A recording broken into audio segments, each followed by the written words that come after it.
confiance dans les forces de sécurité et dans le travail effectué entre les agences de renseignement brésiliennes et internationales. Donc je pense que c'est une bonne nouvelle.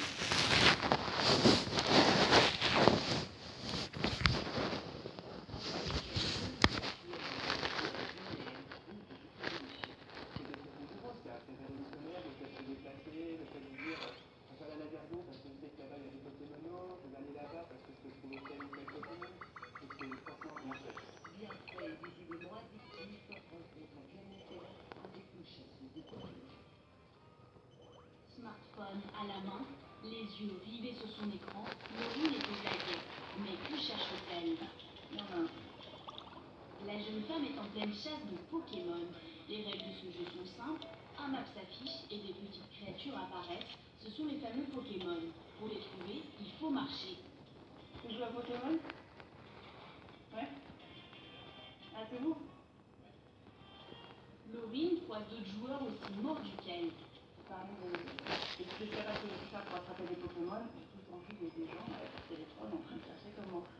Après, je sais qu'il y a sur Facebook des groupes Pokémon Clermont-Ferrand pour d'autres villes où les gens se réunissent pour aller faire des balades et attraper ensemble des Pokémon. Donc après, ouais, c'est un peu un jeu social finalement. Sur la place de Jaude, comme au jardin Lecoq, les joueurs de Pokémon Go sont partout. Depuis quelques jours, Baptiste, lui aussi, est devenu un chasseur de Pokémon. Alors on va essayer de trouver des Pokémon, hein. Là il n'y a pas vraiment grand chose pour l'instant. Les Pokémon existent depuis déjà 20 ans, ils ont bercé l'enfance du jeune homme. Je suis un ancien fan de Pokémon. Quand j'étais jeune, je jouais sur Game Boy avec les versions bleues, jaunes et rouges. Et forcément, là, il y a l'engouement populaire, on retrouve les sensations de l'époque. Et en plus, avec l'application mobile, c'est vraiment top.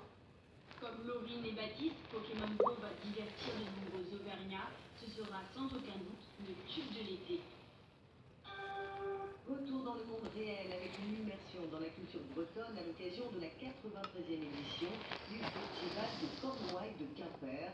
Au programme jusqu'à dimanche, des concerts, des animations et des fest-noz. Pour le coup d'envoi des activités, des créatures en tout genre se font emparer de la vie. Le peuple de la nuit est sorti du bois pour envahir Quimper. Pour les citadins, l'arrivée de ces créatures étranges peut surprendre. Le choc de culture intrigue certains, en inquiète d'autres. Est-ce que t'as eu peur? Non, c'est quoi? Non plus. Si, ça fait peur. Et des sauvages? Complètement. Complètement des sauvages.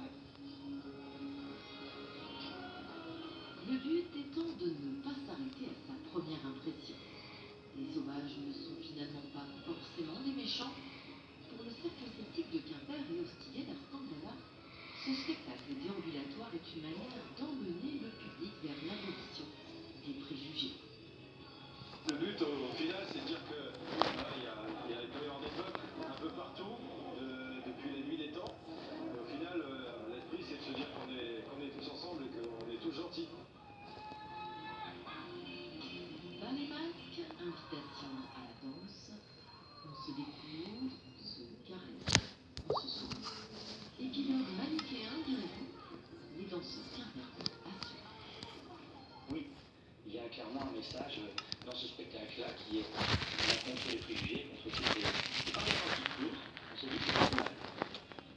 D'influence, la nuit est sombre, évidemment. Les créatures des bois nous aideront sortir pour aller à l'essentiel. L'exposition à Cannes transformée cet été en musée à ciel ouvert.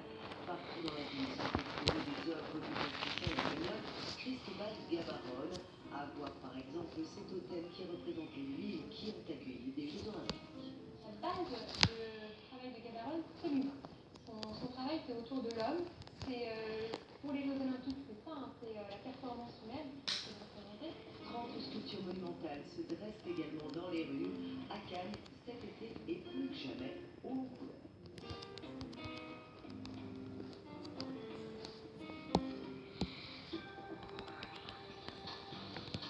Le 12-13 continue, tout de suite, l'édition des initiatives.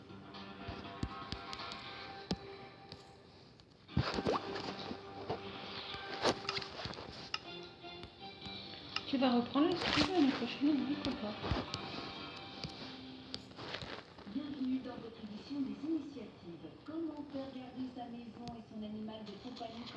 en vacances en Alsace, nous rencontrerons 2 retraités qui ont créé T'as un envie site de gardiennage. De quoi? de refaire Quoi? De refaire quoi? de l'escrime? Bah oui, je l'avais dit. Oui. Alors pourquoi tu me dis je sais pas là? Un dispositif mis en place pour rompre l'isolement des seniors. T'as envie de te réinscrire ou pas? Oui. Oui. La ville a décidé de mettre en place une mutuelle santé solidaire. Elle s'adresse aux personnes défavorisées qui n'ont pas les moyens de souscrire une mutuelle classique. Alors, pour la mutuelle solidaire, j'ai quelques questions à vous poser. Tout d'abord, est-ce que vous habitez Besançon? Depuis quelques jours, Besançon offre à ses habitants les plus démunis la possibilité de souscrire une mutuelle santé.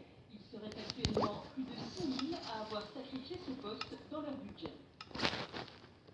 On vise les demandeurs d'emploi qui sont indemnisés, les retraités, les salariés qui seraient dans des petits contrats ou dans des endroits où l'employeur ne propose pas de mutuelle d'entreprise, les fonctionnaires de la fonction publique qui habitent à Besançon et qui n'ont pas de contrat collectif non plus, les auto-entrepreneurs. À 55 ans, Marie a été l'une des premières à s'intéresser à ce nouveau dispositif. Elle gagne trop pour percevoir une aide à la complémentaire santé, mais pas assez pour s'offrir une bonne mutuelle. Pourtant, elle ne peut pas s'en passer. J'ai besoin.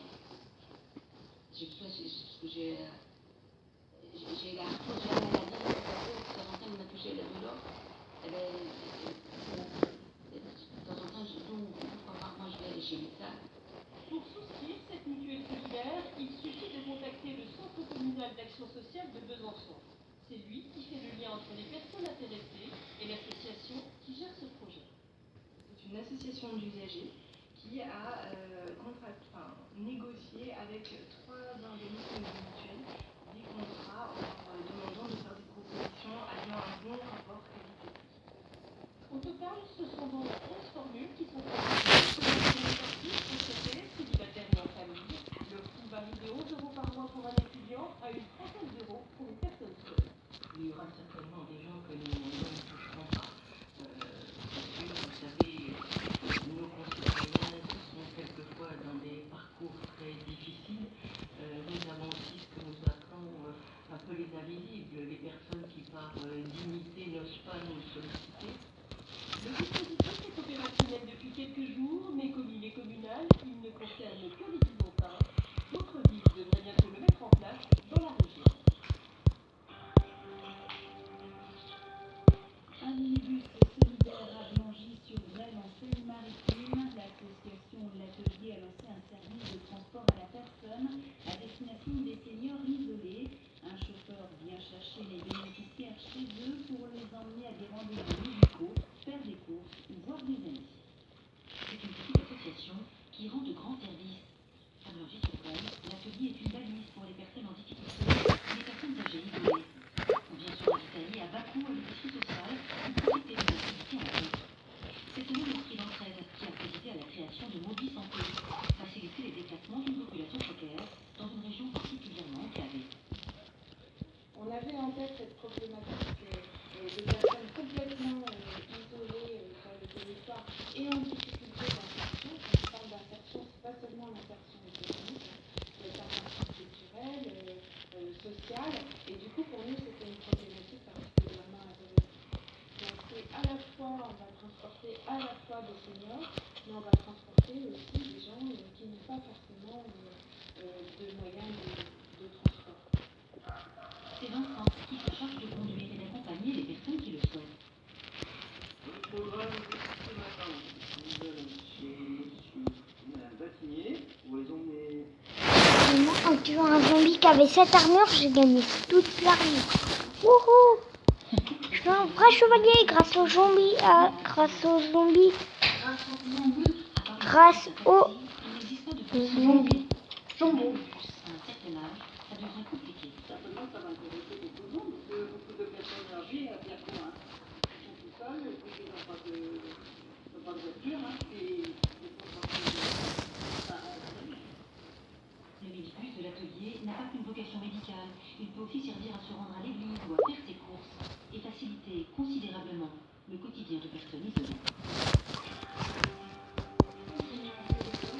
Et pour terminer, comme on parle en vacances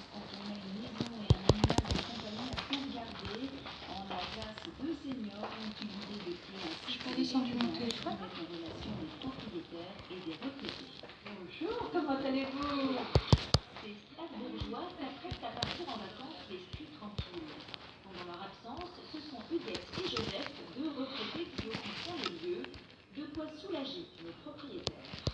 Le chien reste chez lui dans son domaine. Et puis, la maison est privée, on est quand même organisé, et puis vous voyez un petit peu l'environnement. Non, moi ça me rassure et je sais qu'il sera bien. Les retraités vont bichonner dehors. Ils assureront aussi l'entretien du jardin et de la piscine, un service rendu bénévolement en échange d'une semaine de vacances. Ce concept de gardiennage, Joseph et Huguette l'ont imaginé il y a 4 ans.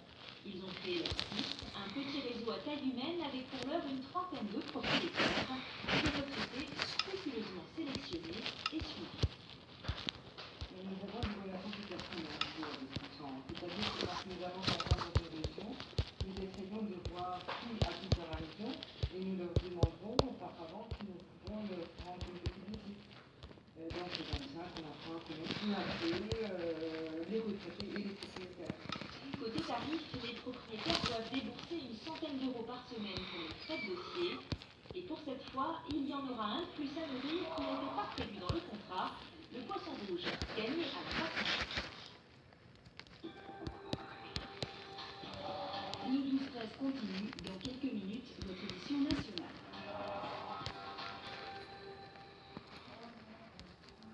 Les épisodes précédents sont sur France TV Plus.fr.